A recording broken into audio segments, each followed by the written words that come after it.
פרק ראשון במסע שלי ליצירת זוגיות חלומותיי. היי, אני מרגריטה, ולפני כשנתיים נפרדתי מהבחור שחשבתי שיהיה בעלי ואב ילדיי. שנינו לא ידענו בכלל איך מקבלים אהבה. בכל זאת, גדלנו כילדים לא אהובים, וכמעט הצלחנו לרפא את זה אחד אצל השנייה. אז למה נפרדת ממנו?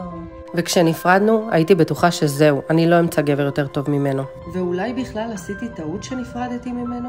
אז בשנתיים האחרונות בזבזתי הרבה יותר מדי זמן על בכי וגברים לא רלוונטיים. בעיקר כאלו שלא רצו זוגיות איתי, או כאלו שלא היו פנויים רגשית. ואולי הם בכלל באו לשקף לי משהו? וכל כך הרבה אימונים מנטליים בניסיון להבין למה בכלל יצרתי את כל הכאוס הזה בחיים שלי שהביא אותי לריפוי. סוף סוף! והנה איכשהו הגעתי לכאן, בת 28, אחת שאוהבת לאהוב.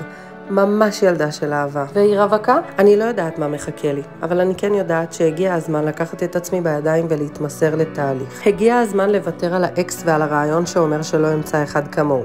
הגיע הזמן למצוא מישהו הרבה יותר טוב. אז אתם מצטרפים אליי או מה?